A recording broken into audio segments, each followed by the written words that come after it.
성숙의 길 6번째로 단순함에 대한 말씀을 나누겠습니다.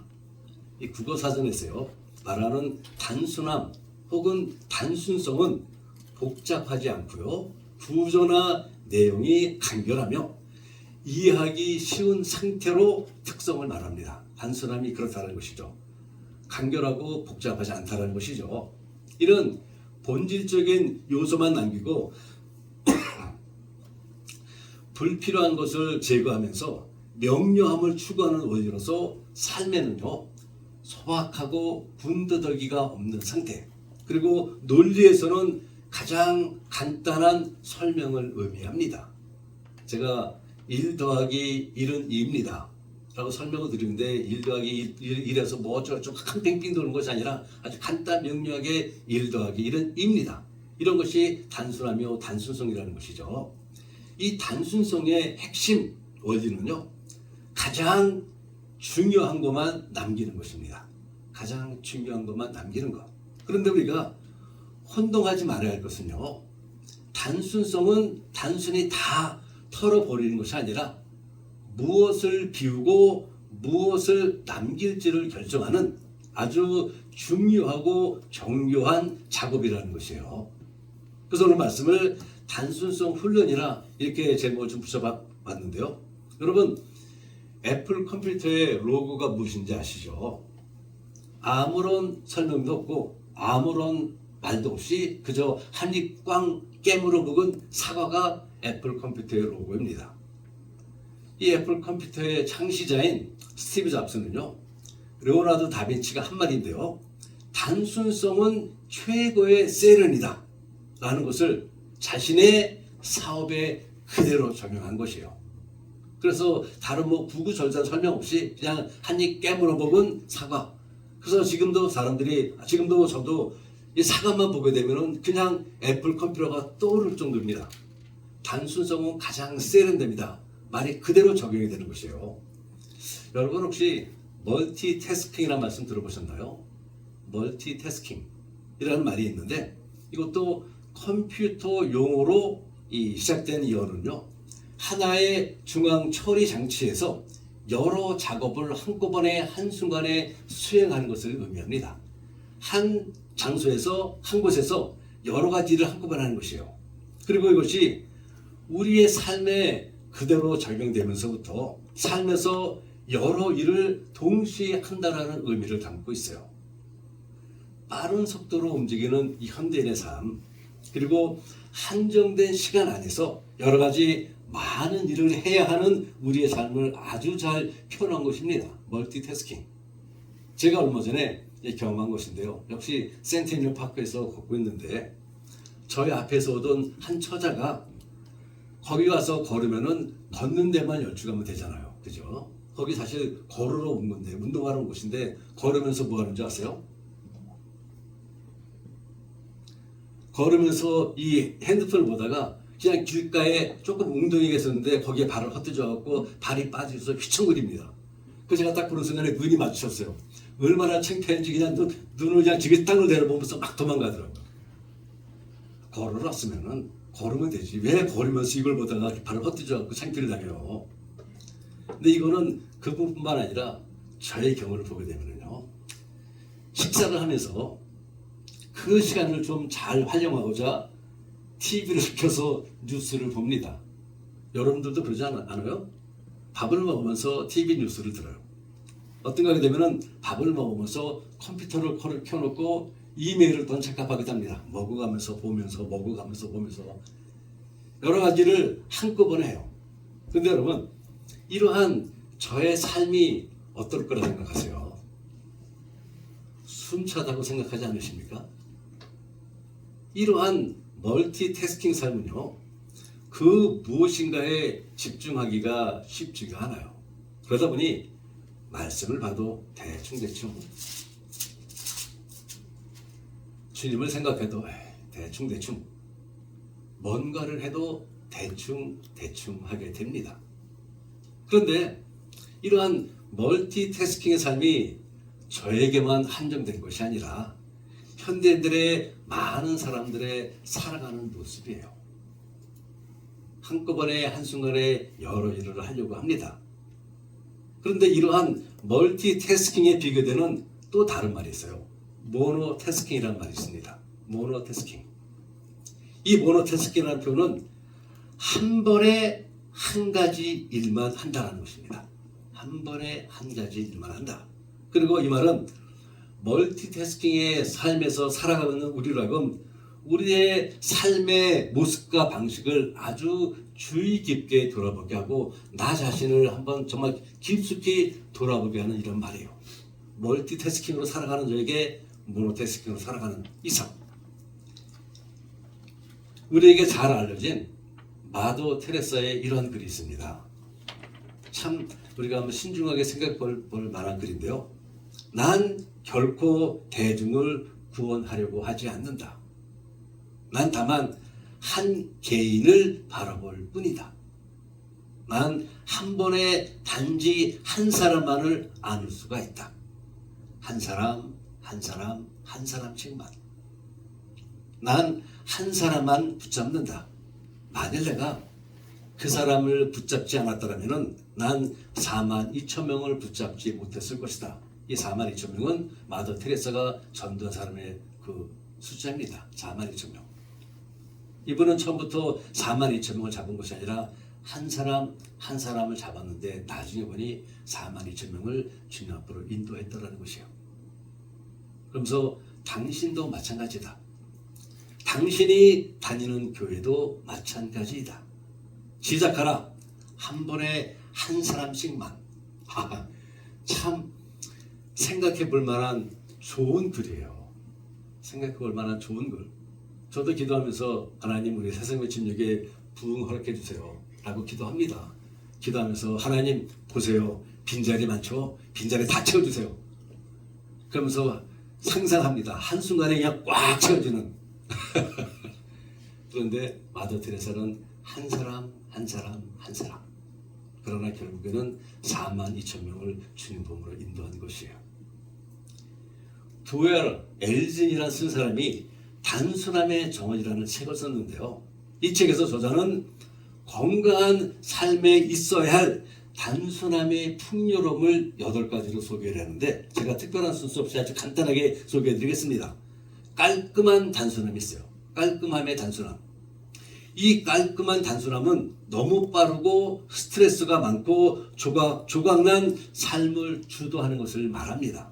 즉 물질적이든 비물질적이든 어수선함과 복잡함과 사소한 모든 방해 요소를 다 줄이고 우리 각자의 고유한 삶의 필수적인 것들에 집중하라는 것입니다.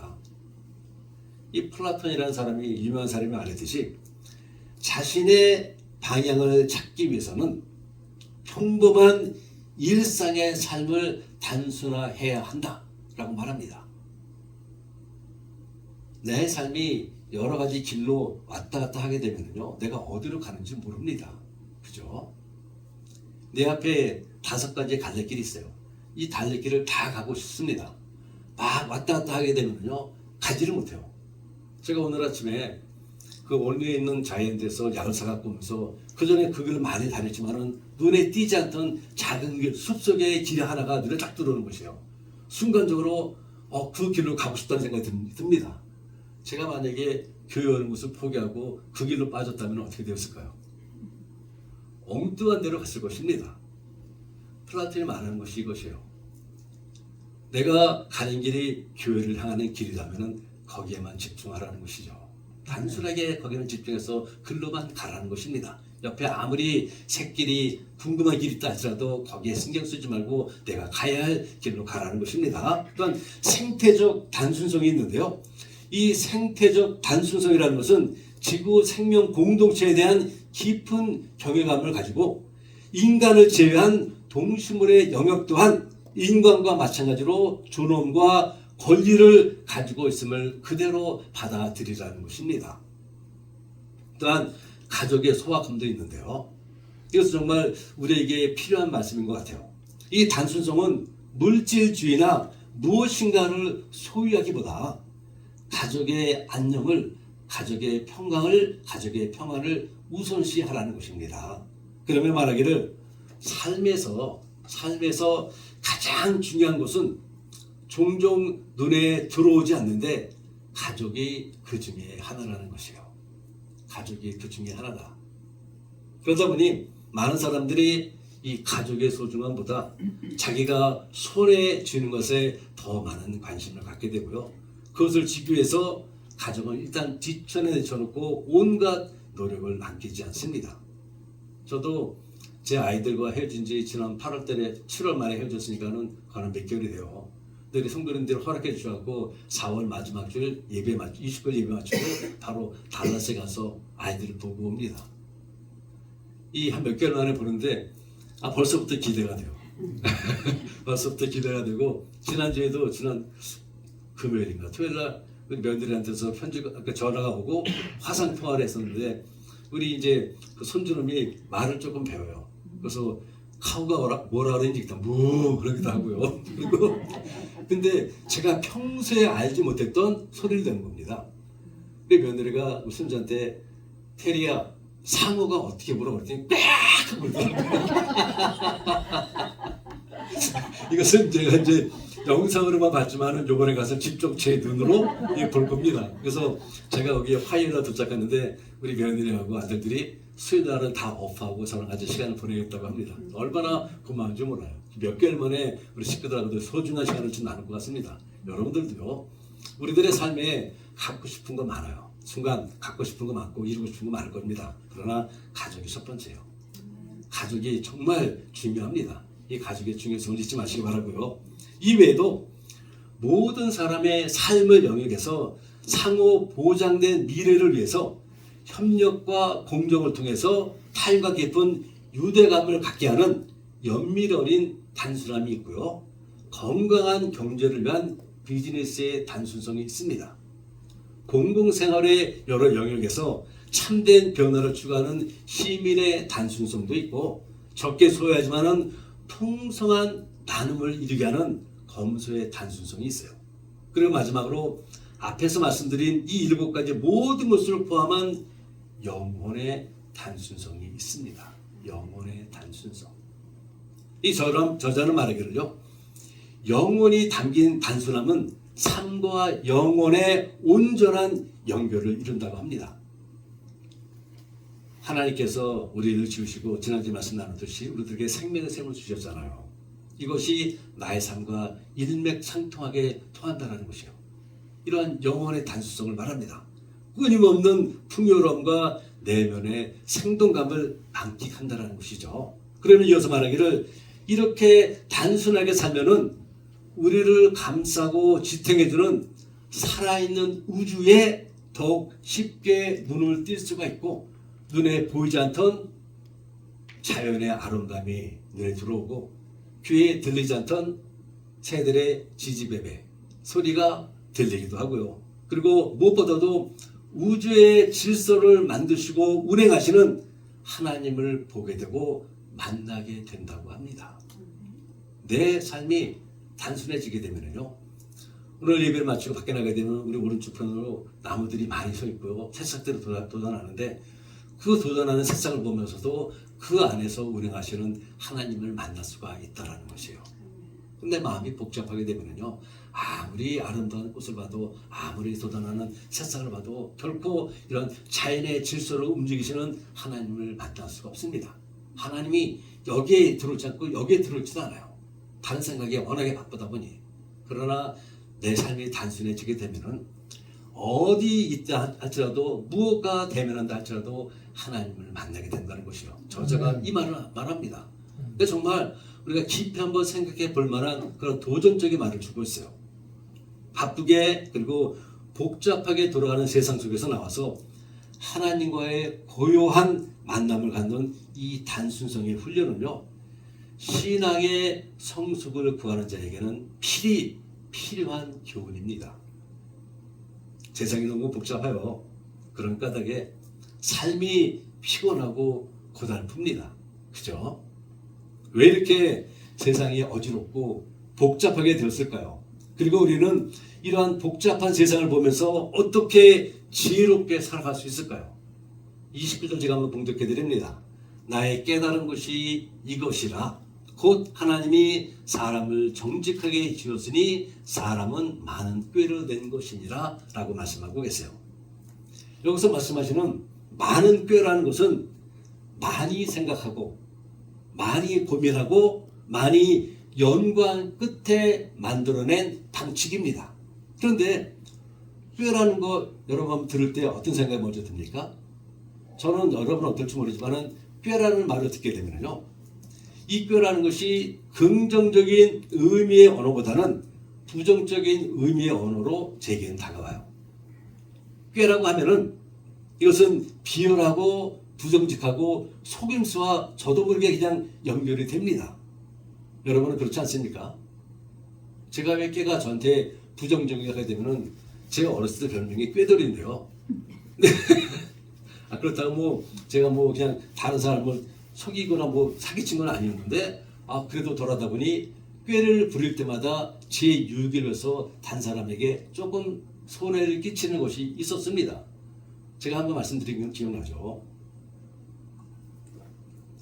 이 꾀를 부려서 어머니의 설탕을 훔쳐먹다가 제가 훔쳐먹었다고요?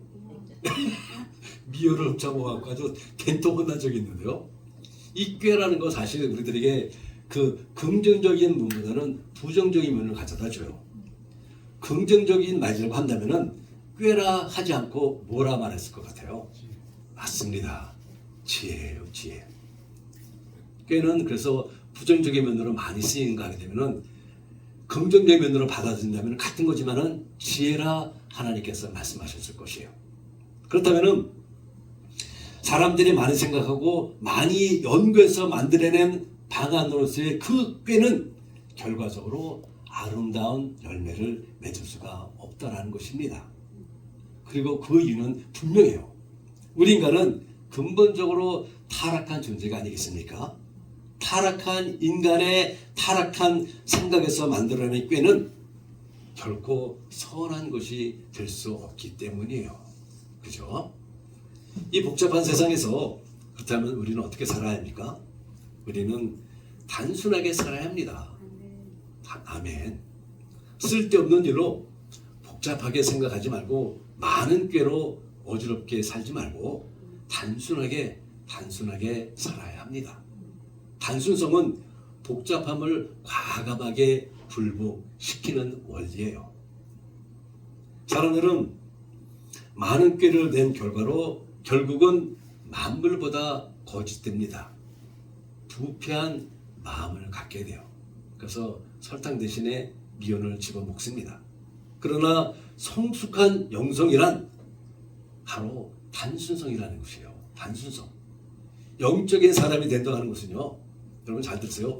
영적인 사람이 된다는 것은 단수가 높아지는 것이 아니라 단순하게 사는 것이에요. 멋지지 않습니까? 라임, 단자로 시작한 단수가 높아지는 것이 아니라 단순해지는 것이 영적으로 성숙한 사람이에요. 오늘 말씀을 보니 하나님은 우리를 사람을 정직하게 지었다 말씀하세요. 정직하게 지었다. 정직하다라는 말은 똑바로 서다라는 뜻이 아니겠습니까? 똑바로 서다라는 뜻이에요. 우리는 하나님 앞에서나 사람 앞에서 숨김없이 언제나 변함없이 똑바로 바르게 서야 하는 존재인 것입니다. 그리고 이렇게 하나님 앞에 똑바로 서 있다면은 그 사람의 신앙은 어떻게 될까요? 당연히 날이 갈수록 성장하게 됩니다. 날이 갈수록 성숙해집니다. 그리고 이런 사람을 하나님은 사랑하시고요. 또한 이런 사람은 하나님을 사랑하는 사람이 됩니다.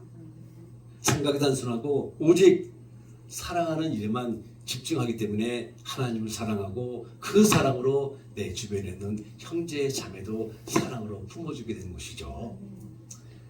하나님이 사람을 정직하게 지었다는 것은 하나님이 사람을 단순하게 만드셨다라는 뜻으로도 우리는 이해할 수가 있게 돼요. 그래서 원래 하나님이 사람을 지으셨을 때요, 단순하게 지으셨습니다. 그죠? 정직하고 진실하고 사랑하는 존재로 만드셨어요. KQ교 선교사로 우리나라에서는 이 구루라는 이름으로 널리 알려진 토마스 켈리라는 선교사님이 있는데요. 이분은 단순하게 산다는 것은 거룩한 중심을 가지고 사는 것이라 라고 의미를 부여합니다. 그가 말한 거룩한 중심이 무엇인가 하게 되면요, 당연히 예수 그리스도를 마음 중심에 모시고 사는 삶을 말합니다. 주님을 향한 마음의 변함이 없는 것을 뜻해요. 단순하게 산다는 것은 이렇게 자신의 모든 것을 주님께 맡기고 오직 믿음으로 사는 것을 말합니다. 주님 한 분만으로 인생의 중심을 잡고 사는 그 삶을 말하는 것이에요. 그래서 단순한 사람은 오직 예수 그리스도와 그분의 십자가만 자랑할 뿐이죠. 사도 바울을 보세요. 예수님을 구주로 영접하고 순교자의 반열에 들어가기까지 주님과 함께 살아온 그의 삶을 보게 되면요, 예수님의 십자가와 주님의 복음만 들고 그는 살았습니다. 그것만을 자랑하며 복음을 그의 발걸음에 닿는 곳마다 열심히 증거하며 살았어요. 한마디로 참되고 성숙한 신앙의 단순성을 가지고 살았다는 것이죠. 마태복음 6장 33절을 보게 되면 이런 유명한 말씀이 있습니다. 그런즉 너희는 먼저 그의 나라와 그의 의를 구하라. 그리하면 이 모든 것을 너희에게 더하시리라 라고 말씀하고 계세요. 무엇을 하든지 하나님을 먼저 생각하고 먼저 구하라는 말씀이에요. 이것저것 따지지 말고 오직 주님만을 바라보며 단순하게 살라는 것입니다. 지혜서로 불리우는 이 전도서의 저자는요, 본문이 들어있는 7장에서 참 지혜의 능력과 인간의 부패함을 비교함으로써 신앙의 필요성을 강조합니다. 전도자는 말하기를 인간은 하나님의 형상으로 창조되었지만은 자신에게 부여된 자유의지를 사용하여 악을 조장하였다라고 말합니다. 하나님께서 우리를 지으시고 우리에게 자유의지를 주셨는데 이 자유의지를 잘못 사용해서 악을 만들었다는 것이죠. 그리고 헛된 욕심만 찾고 있다라고 말합니다. 이 전도서는요. 그러면 우리 인간이 참된 영생을 얻기 위해서는 하나님의 말씀에 귀를 기울이고 하나님 중심으로 돌아와야 한다고 주장을 해요. 그리고 하나님 중심으로 돌아가는 방편으로 인간의 부패한 꾀를 부리지 말고 하나님께서 우리 인간을 정직하게 지으셨으니 지으신 대로 멀티태스킹이 아닌 모노태스킹으로 단순성을 갖고 단순하게 살아가라만 합니다. 하나님을 믿습니다. 하나님 중심 모시고 하나님께서 원하시는 하나님께서 말씀하신 그것만 따라갑니다. 라고 말하면 그 모든 것을 다 이루어 주신다는 것이죠. 그렇다면 우리의 심령의 단순함을 위해서 우리가 훈련해야 할 것이 무엇이 있을까요? 여러 가지가 있겠지만 오늘은 두 가지만 함께 나누기를 원하는데요. 먼저는 방금 전에 제가 봉독해 드렸듯이 그의 나라와 그의 의를 구하는 훈련인데요. 이것은 우선순위를 분명하게 하라는 것입니다. 우선순위를 분명하게 하라. 단순성에 있어서 이 훈련에 필요한 것은 좀 역설적인 논리가 되겠지만요. 그렇게 하게 되면은 그 밖에 필요한 모든 것이 올바른 순서로 오게 되어 있다는 것이에요. 내가 원하는 것으로 1, 2, 3번을 적다 보니까요. 하나님께서 세워주신 그 오더가 있는데, 그 순서가 있는데, 그 순서를 꿰차버리고 내가 원하는 순서를 하다 보게 되면요. 얼마나 복잡해지는지 모릅니다. 그리고 어느 순간에는 내가 무엇을 원하는지도 잊어버리고 말아요. 이 점에 대한 예수님의 통찰성의 중요성은 아무리 강조해도 지나침이 사실은 없어요. 우선순위를 분명히 하여 먼저 할 일을 먼저 하자는 것입니다. 이 세상에서 믿음의 백성이요, 우리 신앙생활과 우리의 삶에서 그 무엇보다도 하나님의 나라보다 하나님의 의보다 앞서는 것은 없고 또 앞서서도 안 됩니다. 그죠?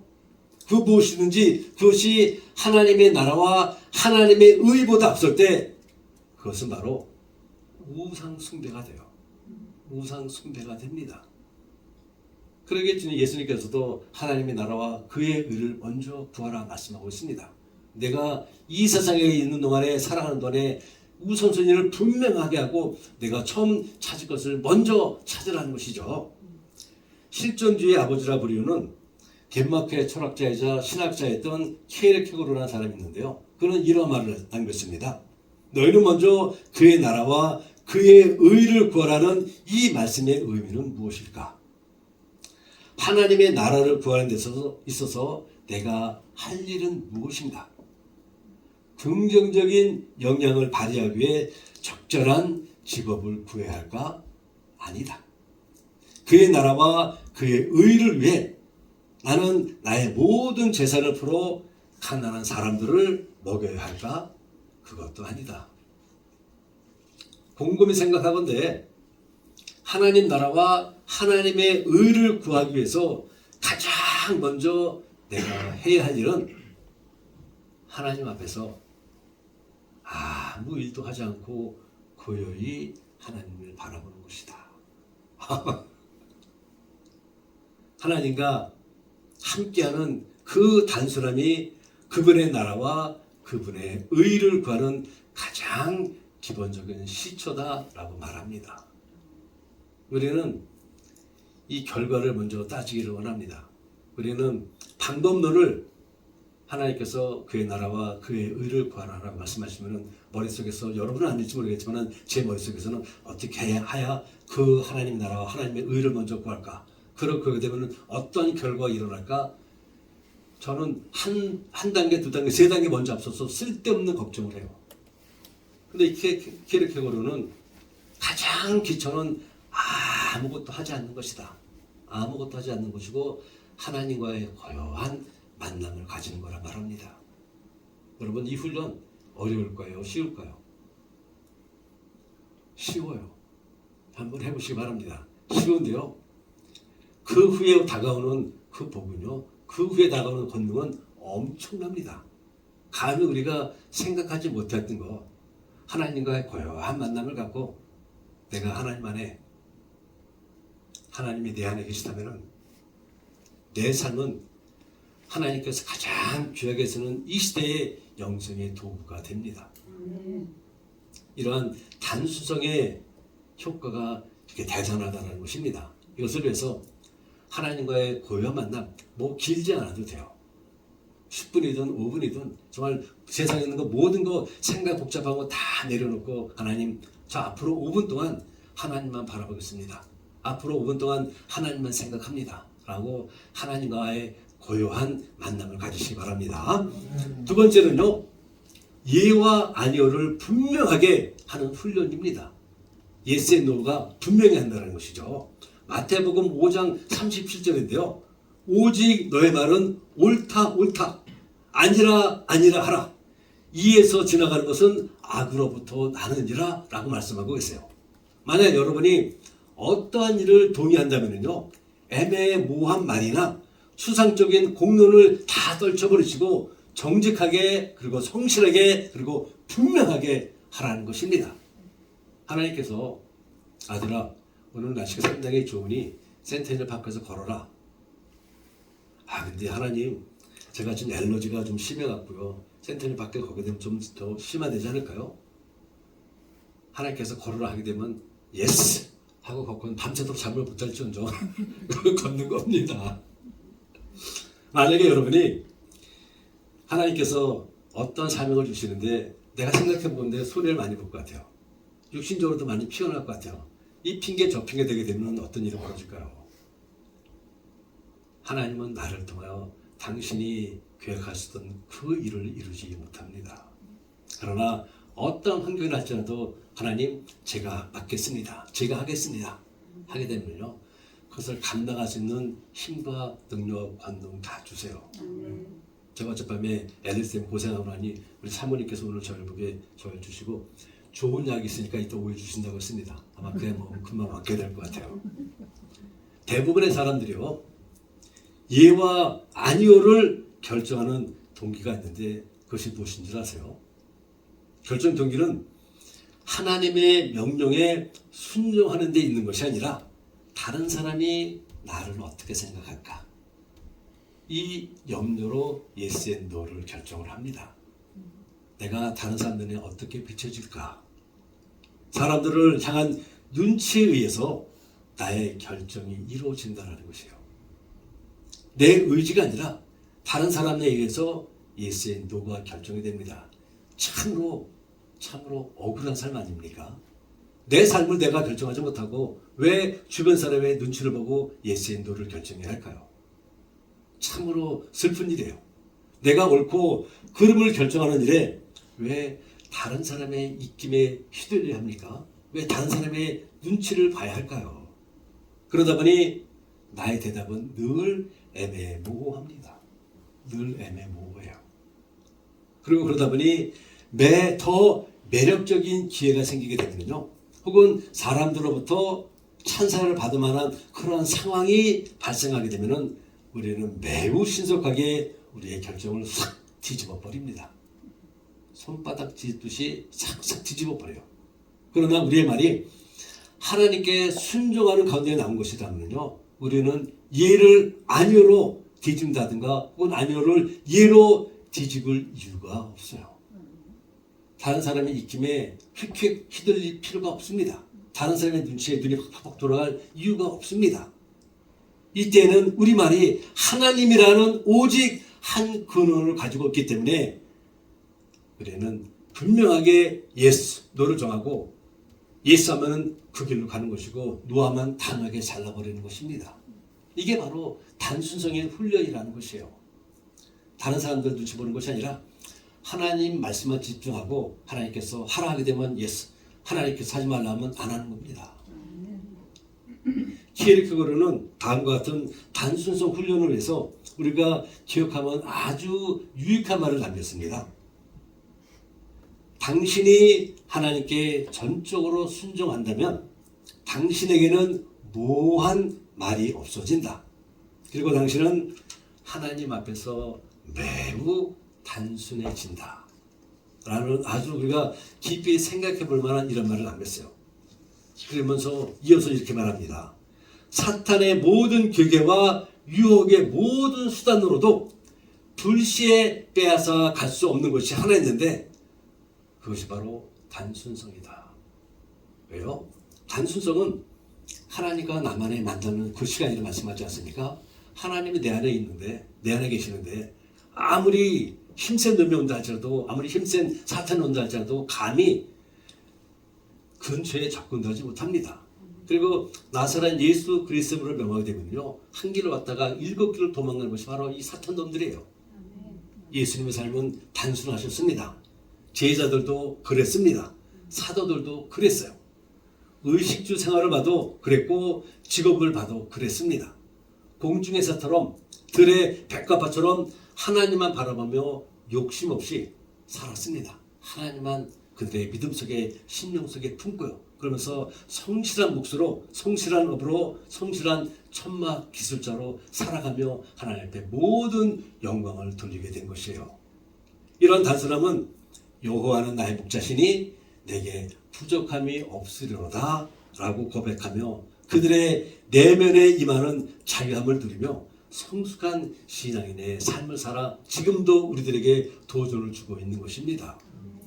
예, 그러므로 우리 사랑하는 성도님들, 오늘의 이 말씀을 기억하면서 하나님께 나의 삶의 중심을 두므로 우리의 신앙이 성숙한 경지에 이르러서 하나님의 역사심에 귀하게 쓰임을 받는 이 시대의 영성의 사역자들이 다 되시기를, 그리고 우리 교회가 되기를 주님의 이름으로 축원을 드립니다.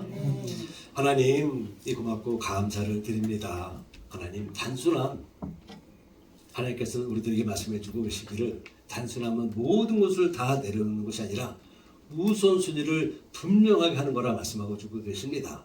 그리고는 예스와 노를 애매모호하게 대답하는 것이 아니라 분명하게 예스라 대답할 때는 예스라 대답하고 아니오라고 대답할 때는 아니오라고 대답하면서 나의 삶에 무엇이 가장 중요한지를 깨닫고 그것에 집중하는 것을 말씀해 주고 계십니다. 하나님, 이러한 단순함을 위해서 우리에게 필요한 것은 하나님과의 만남입니다. 매일매일 하루 24시간 함께 만나는 그 시간이 되지 않는다 할지라도 짧아도 괜찮습니다. 5분이든 10분이든 하나님과 나만의 시간을 가져라 말씀해 주고 계십니다. 성령님, 우리 새생명 침례교로 하여금 오늘 주신 말씀대로 하루에 짧지만은 10분이든 5분이든 우리 하나님과의 만남, 우리 주님과의 만남을 갖는 이런 귀한 시간을 갖게 하시고, 이런 만남을 통하여 우리들의 삶이 더욱더 믿음으로 성숙해지면서 세상을 향하여 담대하게 노라말하며 사단을 향하여 담대하게 예수 그리스도의 이름을 선포할 수 있는 우리가 될 수 있도록 하나님, 그래서 마음껏 하나님 앞에 영광 돌리는 우리 새생명 침례교로 하나님 축복해 주옵소서. 예수 그리스도의 이름으로 감사하며 간절히 기도하였습니다. 아멘. 아멘. 우리 다들 자리에서 일어나셔서 우리 찬송가 204장 함께 하시고 오늘 예배 마무리하겠습니다.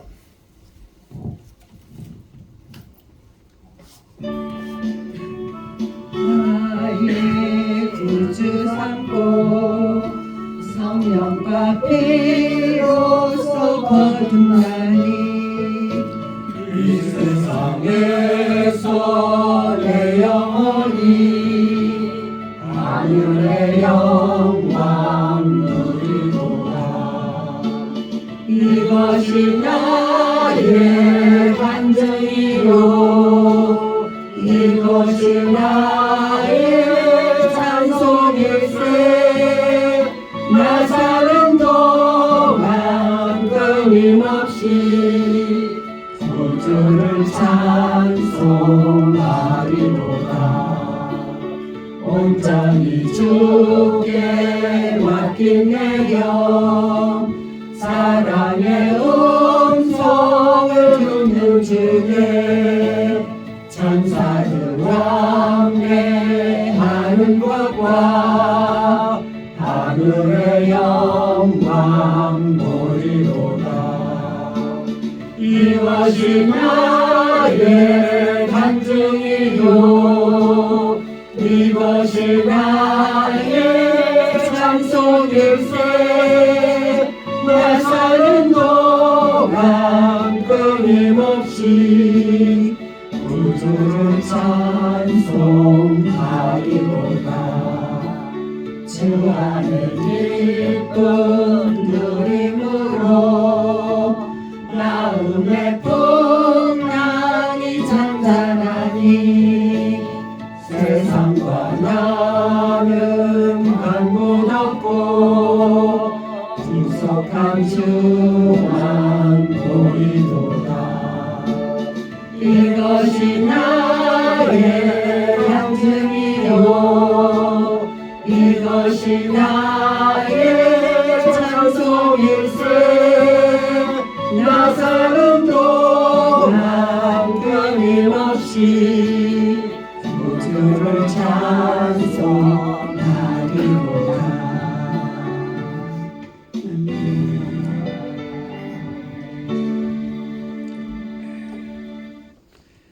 지금은 우리 주 예수 그리스도의 은혜와 하나님 아버지의 지극하신 사랑하심과 성령님의 감동 교통하심이 오늘 주신 말씀을 따라 신앙의 성숙과 성장을 위해 주님께 내 삶의 중심을 두고 주님만 바라보기로 다짐하며 돌아가는 모든 성도님들의 머리와 가정과 그리고 섬기는 교회 위에 지금으로부터 영원토록 함께 하시기를 축원하옵나이다. 아멘.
네.